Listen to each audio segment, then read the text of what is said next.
Welcome, everybody, to Broadcast Team Alpha, where I am so excited tonight, guys. We are breathing rarefied air. We have two of the most wise, cosmic and ancient beings that I am so excited to hear from tonight. A lot of you, some of my really close friends, know how much I love Egypt and the whole mystery behind Egypt. So I'm going to be listening very carefully tonight, as I hope you are too. If you have questions, please put them in the chat room in capital letters so I know to ask them to our beautiful guests. And I just want to thank you, as always, for being here. Thank you for your PayPals. Thank you for your super chats. When you donate to Broadcast Team Alpha, it helps us, of course, cover production costs, and it also helps us have a bigger reach. And then we get incredible guests, more and more incredible guests like Shimaa and Eleanor tonight. So, Augie, without any further ado from me, please I can't think of the word. Please introduce our guest. It's okay. It's my turn. Oh gosh. Well, yeah. I love when that happens. We'll just keep laughing because this will be fun. It will be so much fun because we have Shimaa Badawy from Cairo, Egypt, and Eleanor Lydia Baine from down in Barbados, I think, or something like that.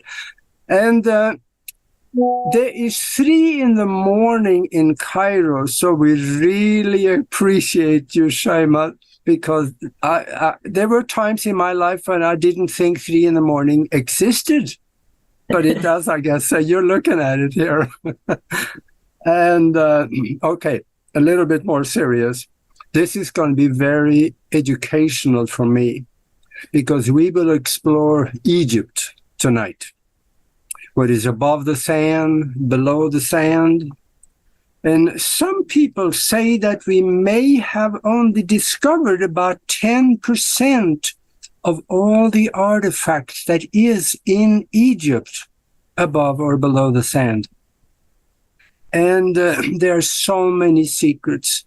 Some of them are known, but some of them are known. It is just that they've been kept from us, because Egypt is a key to the history that we were never told, that connects to extraterrestrial connection and other worldly connections from Lemuria maybe, or other places around that all ended up with higher technologies back in Egypt.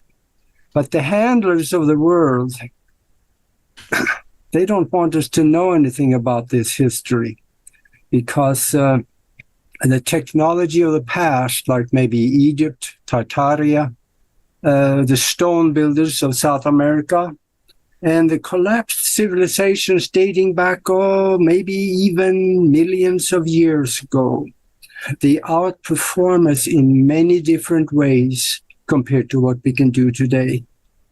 And who is better to talk about this than our guests tonight, Shimaa Badawy and Eleanor Lydia Baine. They're also here, Eleanor is also here to talk about her experiences being on the Giza Plateau as well as elsewhere in Egypt, and also help a little bit with the translations, because the Egyptians, they talk too fast. I just can't follow. So Eleanor has also been in Egypt and have a lot of pictures to show us. So this is going to be fun. And welcome to the show, Shimaa and Eleanor. Welcome, ladies. Thank you so much for being here with us. This is so exciting. Thank you. And I love to ask a first question so we kind of get to know you a little bit personally. So how did you each arrive at at this place, at this incredible place, this expansive place, this amazing path that you're on. When you were little, did you kind of have glimmers of knowing that you were going in this direction, or how did that unfold for you? Shimaa, you're muted, Shimaa. Okay. There you go. Okay. Thank you for all of you. I'm very, very happy to be with you. It is my pleasure to invite me to be with you. About Egypt, and this is not a country, just a country. It is the old civilization in the world. In this session, you will know more about Egypt. What is the secret? What will surprise all of us? For me, 20 years ago, I am a business administration. I study MBA and DBA. I am not involved in Egyptologist at all. But in 2020, I have suddenly some problem with my beloved sister. She had a cancer, and I was close to her at the end of her life. She passed away. So I have a connection with her client, and I be with her in the temple and in the pyramid. So I see Egypt from another side. Just I was working in the healthcare industry. So my sister is Egyptologist. I'm not interested. But in this time, I know what is Egypt, what is the spirit in Egypt, what is the energy. So after my sister passed away, I complete her mission and her dream to own a tour company and to work with tourists, big groups. So now I'm here with you. We are so happy you are. That's beautiful. That's beautiful. Thank you, Shimaa. Thank you, Shimaa. Thank you for you. Thank you. Yes. Eleanor. Hello, Nori and Age. Thank you so much for having us on. And my journey with Egypt began from a young age. I always had a draw. In those days growing up, the internet wasn't even there yet. But as I got older and I started to go to art school, this is in the late 90s, and we were studying history of art. When we did the core for Egypt, we were in a dark room with these slideshows being presented to us. And it was at that time that I started to get a stream of reoccurring dreams. They were very, very intense and very realistic, these dreams. This proceeded to where I actually saw someone like a therapist or hypnotherapist to help me to uncover and unpack what I was experiencing, because the quality of the dream was very real and impactful for me. A lot of the content of those dreams were ceremonial. So I was in different initiations, rites of initiation and ceremonies. And as the internet started to develop and I could do more detailed research, this is post the year 2000, I was able to see that these experiences I was having in my dreams were historical facts, and very similar types of ceremonies and initiations were in fact taking place in Egypt. So along with that, and my career always being around healing, I've been a healer and studying many different modalities since 1994. And a lot of those modalities, you as a hypnotherapist, Age, as you would know, help us to access those deeper memories and experiences. So this is what gave me the prompt and the promise to myself that I was going to return to Egypt in this lifetime. I was going to physically stand and experience the energies and the sacred sites of Egypt, because reading, as we know, even things that we can experience in our memories or one type of experience, but going for ourselves so that we can figure out and we can feel and know it as a living truth, and also to speak to the local people, to allow the synchronicities to happen, where the bonds that are made, like how I met Shimaa is because her beloved sister that passed away, when I met her and I did my first tour in Egypt in 2018, we instantly recognized each other as soul sisters. And Doa, who is Shimaa's sister that passed away in 2021, she was a living library and a record keeper, not only in her DNA, being a long lineage of Egyptians, but she was, I think, chosen so that she could be taking, people from all over the world with the right knowledge, not just the outside knowledge that we tend to hear, but the real deep inner knowledge. And Doa was even though her main religion, and the main religion in Egypt is Islam, Egypt has layer upon layer of deeper spirituality there. Mm-hmm. Okay. Yeah, I know for many people, a trip to Egypt or visiting the pyramids and all the rest of it is a once-in-a-lifetime event. But I tell you, I have not been there, but I really want to, because I know I want that once-in-a-lifetime event. Yes. It is certainly a pilgrimage. And the thing about Egypt is, as everybody knows, I think most people are aware, especially in this audience, Egypt is built upon these very special ley lines or grids or, energy centers, how the pyramids are built, and in the very geometries and structures. And Egypt is a place where you can be healed, you can be activated, but you can also, as a healer and as a person that works with energy, you can also give your energy to these great energy centers to sort of charge them up to do their great work as well. Mm-hmm. Yeah. Oh my goodness. This is unbelievable. I am having this overwhelming awareness as if we have already done this together. It's so powerful. Wow. Yeah. Mm-hmm. Okay, this is going to be wonderful. Yeah. Beautiful. I want to ask Shimaa, when people come to Egypt, what is the most important and most powerful thing that you think they go away with? They go away or to know a lot of things they must know. Egypt. They must know what is Egypt, what is inside Egypt.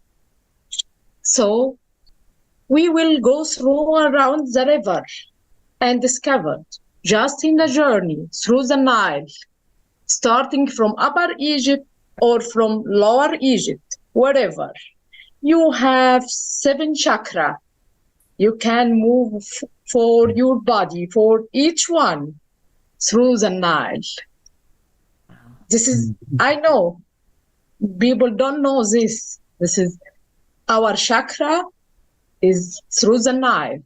So if we start, go to Luxor, Aswan, Great Pyramids, Tal el Amarna, wherever, which cult, because this is the cult. So a lot of cults around the river, people need to go there for healing, for reactivation, for reconnect with our ancestors. Mm-hmm. So Egypt, not a country for just a trip, eat food and do something. No, it's a different trip. I ask each one to come. It's the country of healers. If we speak about our God and gods, you can see Sekhmet. Sekhmet is my tour company name, but she is a goddess. When you go Sekhmet chamber in the Karnak, you feel that you came to heal. It is different energy. You just stay in front of Sekhmet and you will be released from bad and negative energy and your trauma, no trauma at all. So this is just one chamber or room in a big temple. And we have a lot like this in each cult. This is life in Egypt. I ask people to come to Egypt to have this experience. Mm-hmm. Okay. Yeah. And I think the most famous artifact in Egypt is probably the Cheops pyramid. But Yes. what if we ask anybody out there in the listening and viewing audience right now a simple question? I bet half of them will get it wrong. And that is, how many sides does the Cheops pyramid have? What do you think? How many sides inside the Greek pyramids or complex of the Greek pyramids? Yeah. What if it had 8 sides instead of 4? Because there are, Okay. yeah. You speak about the Greek pyramid complex. What Yes. is inside this complex? Yes. Greek pyramids, we already have three big pyramids and small pyramids. And we have some valley temple and funerary temple for rituals and sphinx. This is in the complex of the Greek pyramids. I got your question? Yeah, Yes. yeah. It's But I not was just a Greek pyramid. Mhm. Yes, just not a Greek pyramid. Yeah, I was also thinking about the sides of the pyramid is not straight. There is a little angle to it. Yes. They built the pyramid Mhm. as we learned it in history and the book. They had an angle aligned with the stars and with Orion. And they start build the pyramid. They have the first plane and second plane, third plane. They have, like now, if you are a designer, you had your layout for the pyramids. And they have the first chamber and second room and third one to get the final pyramid. The angle is aligned with the star, Mhm. with Orion. They were quite knowledgeable people. Where do you think most of the knowledge that they built these pyramids and the alignment of the star, where do you think that knowledge came from? Okay. If we say as our history or the book, we say more than 4,000 years we built the pyramid. But in fact, or also in my opinion, it is not true. The ancient Egyptians didn't build the pyramids. The pyramid is more than 12,000 years old. Because I have evidence inside the pyramids, no hieroglyphic signs. So maybe it's older than ancient Egyptian, more than 4,000 years old. It's built. There is some research. It says it's built by Atlantis people, ancient Atlantis. Yes. So I was going to jump in on that. No hieroglyphics inside the pyramids.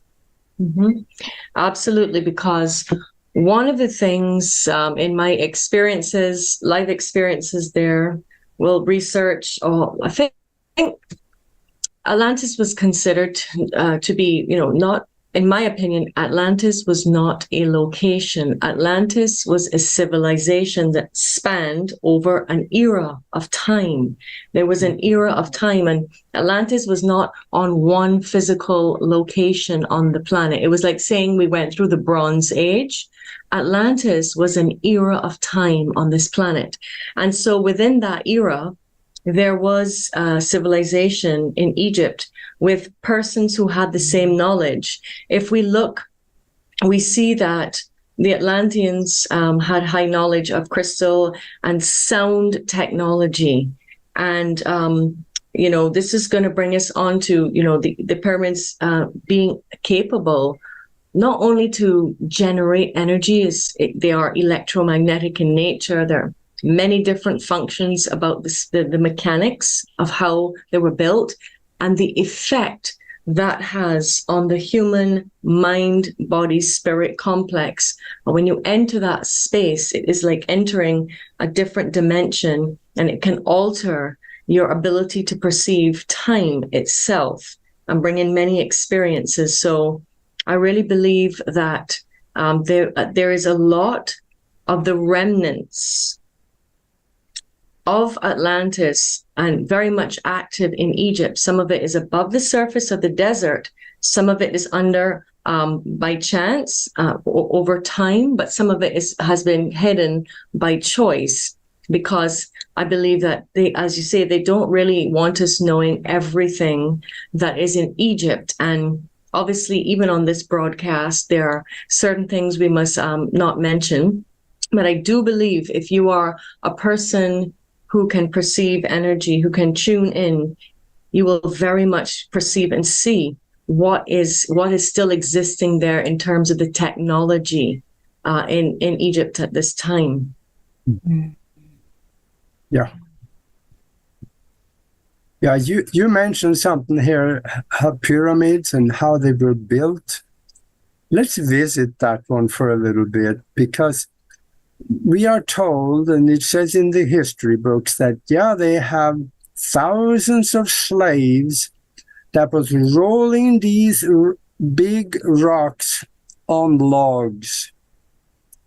But something isn't quite jiving with it, and because if you put a 70-ton rock on logs, that rock will collapse on you, and there's not going to be probably need about 400,000 slaves to pull it. But there's something else that I wonder about, because they found the quarries when a lot of the stones were carved out of the mountain 400 miles away. Now, how do you move a 70-ton stone 400 miles, floating it down the river, and then move it up from the river up on the Giza Plateau, and moving it another, I think it's about 75 to 100 feet up, and stick it in the ceiling of, I think it's the Grand Gallery? But how do you do that with just slaves? Something is not right here. And help me out, Shimaa. I am really all ears. Yes, what you say is not true. It's true, because it is not make sense that these big stones can move in this way. No, it's not sense. It's not logic. They have a different energy to build the pyramids. What we study in the history say they use the big ramps and some wood to move, and some wheels, and they have a big boat transferring the stones from another side of the river. So this is what's written in the book, but it's not logic at all, from my opinion. And what I feel inside the Greek pyramids, it is different energy. Maybe frequency, maybe vibration. No, they use energy, not human being, not slaves. No, at all. There is no slaves, because when we study history, we found there is a royal tomb royal tomb for the workers in the area of the Greek pyramids. And if we have three pyramids, we have also small pyramids for some people, like supervisors of the building and some positions. So Nosla, this is forest. No, they working together to protect this building, not to build this building. Mm-hmm. So pyramids built more than 12,000 years, as I say before, not Egyptian, not ancient Egyptian. They work to recognize, to write the history, to tell us, no, what is this building, not more. Just a documentation. They do the documentation with hieroglyphics, letters, and sign for us now to know what is this building, not more. This is my opinion. Yeah, I think one of the telltale signs as well, which many people don't know about, is what is known as the bin or the caps. So we know that the pyramids were originally all white and coated in this white marble. White has, when we think about the qualities of white, that has a very unique frequency. A lot of people, when we do our meditations, we call in like the white magnetic light of the creator, which is a real frequency. But the bin is the capstone that were removed through time on these pyramids. And I'm going to let Shimaa speak a little about that, because this gives us a very good clue about who or whose were around directing and constructing the building of the pyramids. Shimaa. Yes, when we speak about bin is a small pyramids from stones, not in the earth. This is just stone to receive the energy. So most of the pyramids in Egypt had these capstones, but we found some for one pyramid at Saqqara, but for Greek pyramids we didn't find. This is capstone. It's used to receive the energy, and it has some symbolic sign like Horus eye. It means we protect you, and so it's amazing. You can see one in Egyptian museum in Cairo, just one, but it's people stand in front of this bin and say they didn't understand what's this type of stone till now. It's a meteorite, so the stone is not from Earth. What the one capstone, all of them had these capstones, and it was it's a substance. It's a meteorite. It's not from this planet. And, I don't know if you're aware, Shimaa, Age has written an amazing book called, How to Access the Universal Consciousness, or Universal Life Force. So these capstones were created to be a channel, or to draw the universal, the chi, the frill, the universal consciousness and energies down into these structures, and for all the people to receive the benefits thereof. Yeah. Now that was a little bit about how they may have used energy and sound to move the stones, and I am totally convinced that is how it happened. The question is also, who did it? Maybe the history books. Okay, here's the word history. You got to remember, when we read the word history, break up the word, it is his story. Maybe it's not our story. There could be something else in there that applies to this, and that is that maybe what's in the history book is not right. If you look at the history book, it says Khufu built it, or at least he said so. But there are other old documents that I found, And there is a 3,750-year-old document that is actually called, I believe it is in the Enuma Elish. If you go and read those papers, that was 3,750 years ago. It was carbon dated to be that old. And they're saying that the people who built the big pyramid was the crocodile kings. And if you look in Egypt and elsewhere in the world, you find statues of people looking like us all the way up to here, and then they have a crocodile head on them. Actually, their hands also have claws. These statues are all over the place. Why are they in South America as well as in India and other places far away from each other? They must, whoever did those statues must have seen something or seen drawings of it or something that represented humanoids with crocodiles' heads, because there is a lot of carvings with those guys.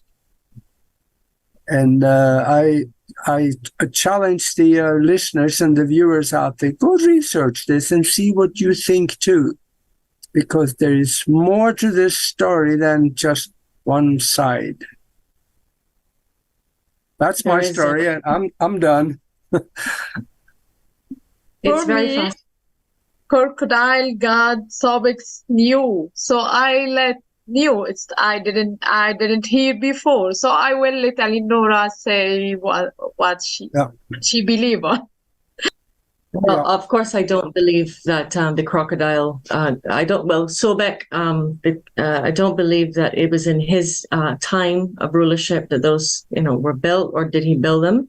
I do personally believe, like all through history, as we have the evidence globally. So in these different sacred sites all over the world, where we have these intersecting grid lines, energy lines, because the ancients. They were very knowledgeable, and they still, so the History Channel and a lot of different shows, it's still a mystery of how a lot of these sites were built. How did these megalith stones come and move over very difficult terrain? And how did they fit precisely and exactly together? Additionally, if modern archaeologists and modern civil engineers can look at the way that the stones that were cut and fit together, and there's a lot of specific cuts that we don't even have that level of technology in terms of being able to cut through stone at those precise measurements. So I believe, I'm going to say it, I believe that we do. Obviously we have been visited by off-world species for a very long time, and they were part and parcel of the building of many of these structures in Egypt and many different parts of the world. Yeah, and I agree with that, because I think those, if they were crocodiles that did it, they were not native to here. They came from somewhere else. But then again, that is only one theory. There are others out there that may be more valid. It's just my opinion. Yeah, it's a great movie that I actually rewatched recently. One of my favorites but the Indiana Jones movie with the crystal skull. It is actually one of the best movies. It's very triggery for our DNA, because in our DNA are these memories. Each one of us who's living today, our DNA goes way back, that we may have had ancestors in these places. And that is a very interesting thing to say, that it is the technology of our DNA, our physical and our spiritual DNA, that when we are at these sites can get activated and switched on as well, and can bring a lot of memories and a lot of what is dormant in our DNA can be activated, especially with awareness and intention and preparation at these sites. Mhm. Yep. Mhm. You have pictures, yes? Yes. I would love to hear more of the story as we get to really experience Okay. it. Yes. Okay. Just pull you guys up. Okay. So Shimaa, because I took these on my last trip, what I'm going to ask you to do is just to help me out with some of the photos. So in case I don't remember everywhere where they are, I'm almost there. Okay. I'm going to remember some of them. So these were all my photos and some of the persons. I'm just going to start. So here we are setting out to a very special place here. This is the island of Philae. And the island of Philae, Shimaa may pronounce it. It was an island. Philae, Sometimes we say Phila in Arabic and Philae in English. This is Isis temple. Right. So this was an island that was so sacred. It had to be, it crumbled into the water and it was rebuilt. The Egyptian government and the French government, it was one of the most biggest collaborations that they did. And I can't remember when they exactly did it, but this particular temple as well can only be accessed by boat or water. It is literally a freestanding island, and it's called Fluka. Fluka. It's a small boat. Yes. We get up very, very early in the morning to go there. And it has a very rich history, which I'm going to show you because this is where you're going to the boat to go to the island. It had a lot of Greek and Roman, in the time of Alexander. This is, we had a lot of activity happening and a lot of colonization and trade between Greece and the Roman Empire. This is one of the markets there in the morning. Oh, sorry. Where they sell some incredible incense and all the things that you can think of. Okay. Go back there. I wonder about this island. Was that the island that there was a mystery school that Yahshua Bet Halakme, or the guy that you know as Jesus, he spent several years on an island in Egypt, in more or less in the mouth of the river. It might be. I'm not certain. What is interesting here, I want to show you, is the symbol of the Knights Templar. The symbol of what we had in Egypt is when we had all these different eras and the different dynasties, we would have, just like in any other country, we'd have the old symbols or the old faces, and then the colonizers or those who were there would imprint their own symbols of power in these spaces. So this is sunrise. This is sunrise at Philae. Oh, let me show you. This is a real-time shot. When I came back from Egypt, you wouldn't believe what this is. My favorite, there's two gods I have the strongest connection to, not the most popular ones. One is Akhenaten, and the other one is Hathor, that I've had my own unique and very personal experiences with. We all know what Akhenaten looks like. I will show you a photo of me and him shortly in the Egyptian Museum of Antiquities. But I came back from Egypt and I went to process my experience and connect in a sacred way. I did a fire in my garden. I did a fire, and this, if you know the Akhenaten, this is his head, his large head, his body, and his hook that he used to, and his foot. And so this appeared in my actual fire as I was doing a ceremony post. It is truly mystical. Wow. Okay. This is the island of Philae, all of the cats. Cats are sacred in Egypt.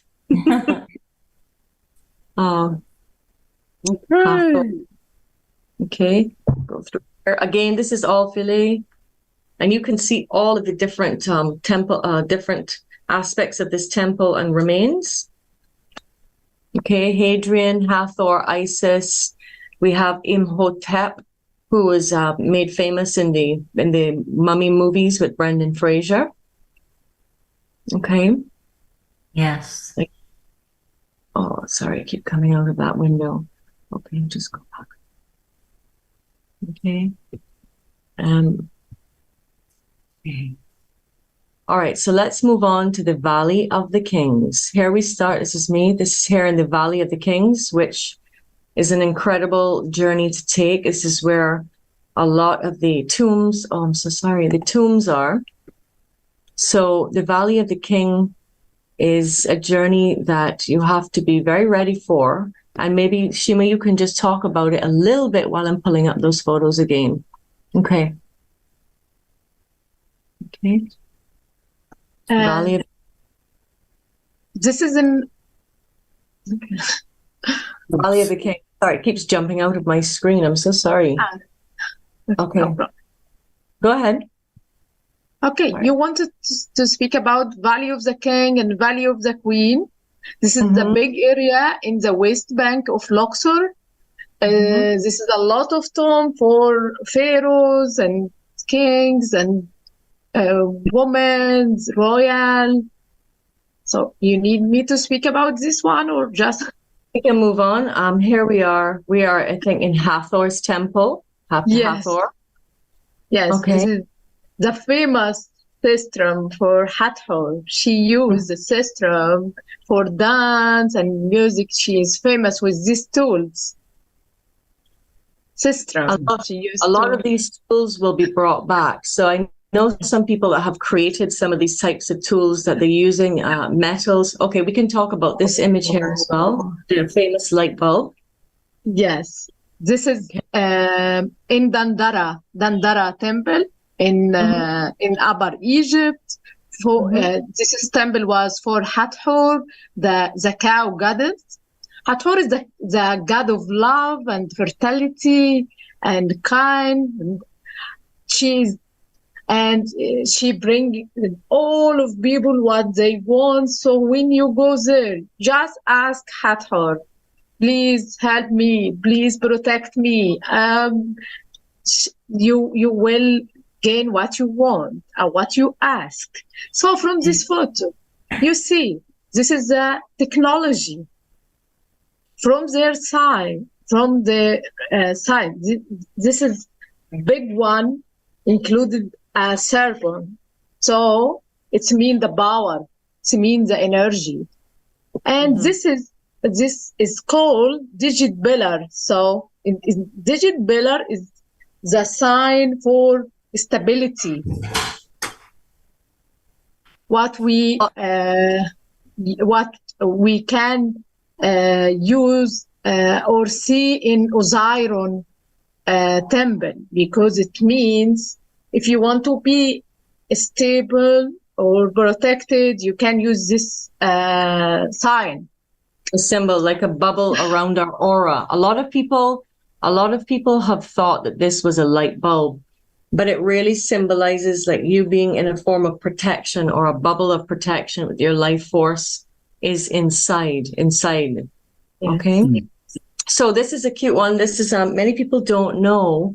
I didn't know this, even all I had studied, that dwarves were very popular. They used to bring different dwarves from different places. You know how in the Arthurian or English culture, they had court jesters and they had people who would make merry and entertain the royals. So dwarves were very, very popular with the royals. And also I want to say, could you back the photo? Okay. Sure. Okay. Yes. This god's name is Bes. This god here, because he is protect pregnant woman. Yes. But what is pregnant woman? She is a pregnant for divine birth. For example, Isis will bring Horus. So Bes here to protect. Yes. Just like the story of Mary, yes. So divine protection for those who are doing bringing creativity, bringing life, and having what we would consider these divine powers. Okay. Okay. Keeps coming out. Okay, as I continue here. Agi, are there any other questions as I start to bring up some of these photos? This is a very special one here. This is in the Temple of Horus. A lot of people, I don't know if we discussed this, Doa. Remember I told you that there is like a different language, a very different language. It has a special name in the Temple of Horus that it's not really popular. It's not really out there. And it seems to have a lot of coding to do or instructions for our DNA. Do you know about this one? Yes, it's a magic word, and they can use it because the ancient Egyptian use a magic for a lot of things. So it's a magic science. And the good thing with all this technology, I'm sure Nori and Agi would agree, the technology that is in Egypt is not something that the world needs to worry about, okay? It is benevolent technology. And the beautiful thing, how wise these beautiful beings, how wise they were, we call it magic in this dimension, but it's called science or technology or mechanics, okay? That's the word we use, alchemy of reality. The only way you can have access to this technology and use it is you must be a frequency match. If you're full of hate and anger and the bad intentions, you have to be a vibrational match to unlock and to utilize this technology. So this is some very important to be noted because, they also have, as we know, we live in a diverse world, and there's been so much sort of like superstition, in the Western world and with the other Abrahamic religions on, the sort of like dubious history. But to mention on this is one thing to be noted about Egypt that we are not told as well, which is very beautiful, is that this is on downtown Cairo, sunset, just driving through the pyramids. Egypt currently is run mostly by the Egyptian military, and they do a really good job. So for each site, they have somebody who would be in charge. There's a commanding officer. That's the group there in the morning with the pyramids.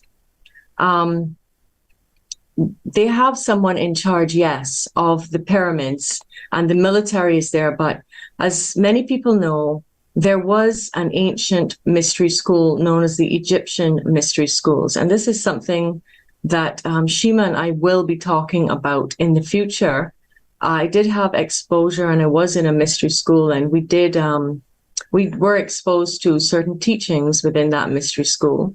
But additionally, the Egyptian mystery school, okay, it never died. It never died. It simply went underground. And when you are, okay, my system is glitching there. When you are at the sites, you will see the presence there. There are different men in white robes and white hats, and they're often around the place. And they are very much protecting the spiritual energies and all of the sacred sites in Egypt. So there's the ancient tradition is still alive and running concurrent to the modern day. Let's see if we can get any more of these. Right. So this is right there in the paws of the Sphinx. And this is something I know, Agi, you had wanted to touch on. The Sphinx. That's in Sunrise. So when we go there, we will do, because obviously there are, going back to that word magic, there are unique energies that stir at dawn and dusk, at twilight and dusk. So when we are there at that time, we can also make the most of those energies. So you had asked us something about the Sphinx in particular, and there's talk about the Hall of Records, how old the Sphinx is the water, where geologists have studied, and the water marks alone will tell us how much older the Sphinx is than we've actually, what the history of our global narrative is saying at this time in our history. Yeah. Yeah, because if we look at the back of the Sphinx, or the body of the Sphinx, there is grooves from runoff of water. And these are geologists that is coming out saying that this is from water. And there were no water in Egypt. In order to have water, this magnitude that will create that runoff, that dates back 30,000 years before you had water that could do that. So now that challenges the history books again, as well as another enigma to it is that we know there's a chamber, there's a hall of record under the right paw. We know the Egyptian government was in there, and I wondered what they found. Is there anything that has surfaced on that, Shimaa, that you can know of? What you say, that was officially not announced from Egyptian government, but we know that there is American researchers come here and they have a result what is close to the paw of Sphinx, right one, and there is a big chamber and big city under the Sphinx, and we don't know why nowadays they didn't complete these discoveries, but there is a secret, because they say there is a whole of library. It records all the history and what under the sand of Egypt, and what is the secret of building the pyramid and the Sphinx. So we will wait. May we know what under the Sphinx soon, inshallah. I hope so, because we need to know. Yeah. Yeah, there are several people that talk about they think there has been some leaks of information. Yes, the American researchers say there is a lake, it's clean water. Yeah. And also it's connected with Osirian in Upper Egypt, the same green and clean water. You can know more about Osirian. It's a temple in Abydos in Upper Egypt for the Osirian god of the underworld. Yeah. So, and for people out there, it's really important to note that the Temple of Osirian, is where the first image in our history of the flower of life is imprinted. That is the first place where the flower of life is, and it's the heart. It's the first place it was there. So there is a very deep meaning and lineage in that temple. Yeah, I love that. I see. We are using the time here, so then maybe show a couple of more good pictures, and then I want to hear a little bit about your tours to Egypt. What will people actually be able to participate with and see? And there's maybe some spiritual experiences in there also somewhere. Look at Doa. This is Shimaa's, just to say, this is Shimaa's sister, Doa. Okay. Yeah, Shimaa, go ahead. Hi, Doa. She's here. Yeah. Oh, yeah. Pointing to the capstone that isn't there. Exactly. We can flow that universal consciousness now. Yes, so please talk, Shimaa, about the tour and what we can experience. There's a lot that one can do in 10 days. It's very comprehensive. You're on mute. Sorry. We will start with visit a Greek pyramid, and the pyramid complex, stay 2 hours private, close to Sphinx. This is a different energy and different experience. So for me, I didn't do any common trip. We need spiritual and healing trip. People want to retreat, so they must come to Egypt. So inside the Greek pyramids, we have energy. We will align with the stars. We have energy with the Sphinx, and after that, we can visit Saqqara. Saqqara is a complex area, included a lot of pyramids and tombs from the 4th and 5th dynasty. And after that, we can go to Akhenaten city. Akhenaten city is for Akhenaten. May Eleanor want to show us photo for Akhenaten? I'll find that now. Yes. Yes. Because I'll get him now, and that is in the Egyptian Museum of Antiquities, correct? But let me. This is in Luxor. Okay. And after that, we can fly or drive, go to Luxor and Aswan. We will visit Luxor Temple and Karnak. This is Luxor and Karnak here. Yes. Huge and massive temple. And there is Luxor, it's called our body temple. Mm-hmm. Yeah, Luxor is built. The whole complex of Luxor is built as the human body. So each body of the temple represents a different part of the body. I'm just pulling this up from the small, a different part of the body. And as we walk through each part of the temple, we receive healing for that specific part of the body. But this is inside the Egyptian Museum of Antiquities, and this is a statue of Akhenaten. Of Akhenaten, Akhenaten God. Yeah. I want to say something. Look at his face. That face does not belong to a human. No. That belongs to, and look at the shape of the body is not human. Mm-hmm. This is the shape of the body that is depicted in drawings and carvings of the Anunnaki. Absolutely. And a very important point to mention.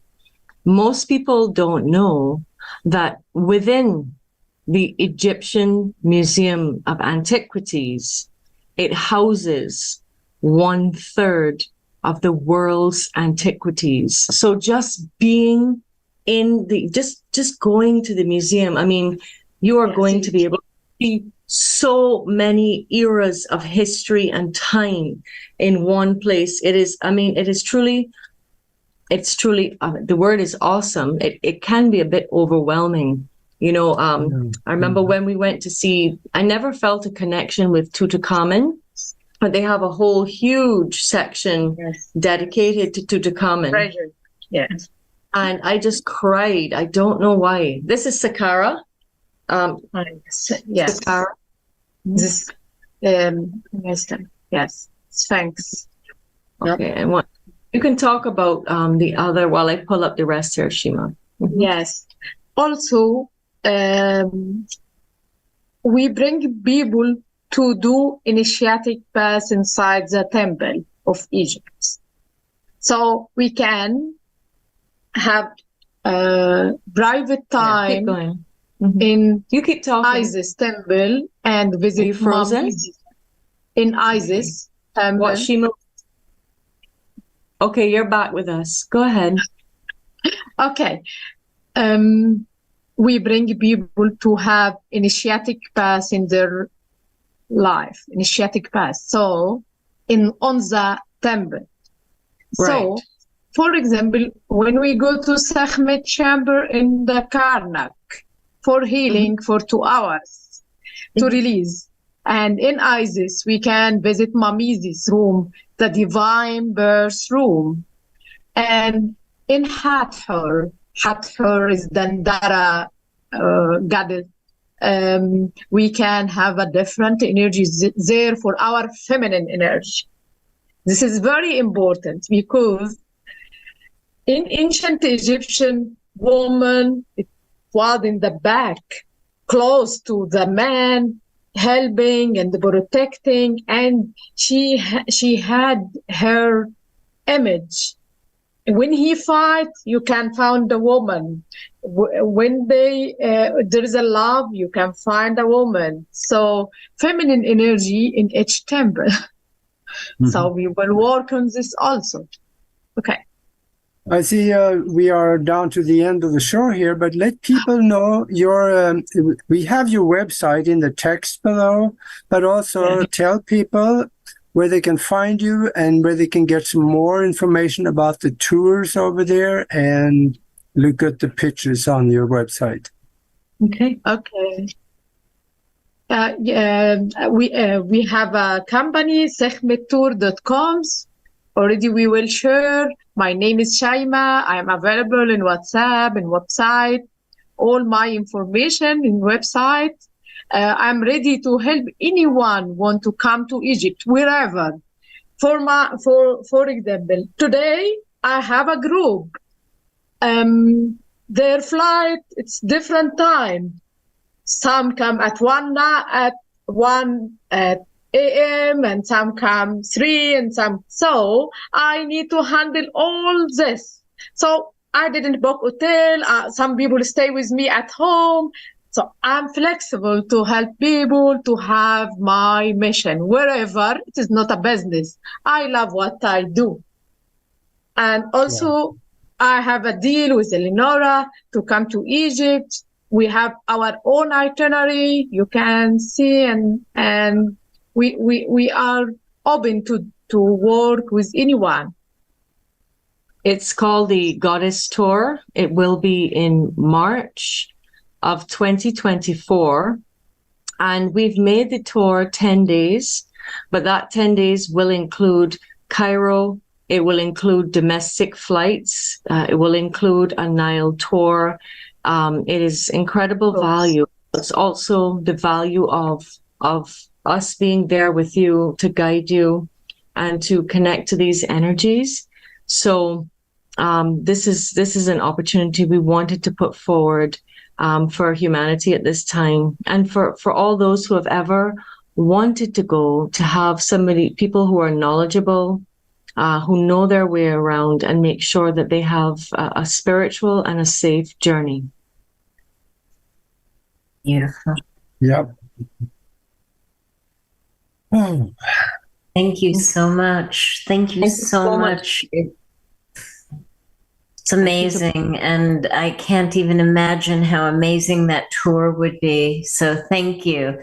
Thank you, Shimaa, for what you do. Thank you, Eleanor. Amazing pictures, beautiful sharing. So much love to you both. Yeah. And everybody in the chat room, everybody watching on the replay, thank you for being here. Don't forget, we've got the Friday show at 7:30, the Quantum Wellbeing Show. It's a quick show. It's only 30, maybe 45 minutes if we go over. We've got the membership group right here if you want exclusive content. And we're here every Tuesday, of course, at 8 p.m. And don't forget, we've got the Paranormal Show now on Sunday, 8 p.m. That's all Eastern time. Much love, everybody. We'll see you next week, and take good care. Thank you. Thank you for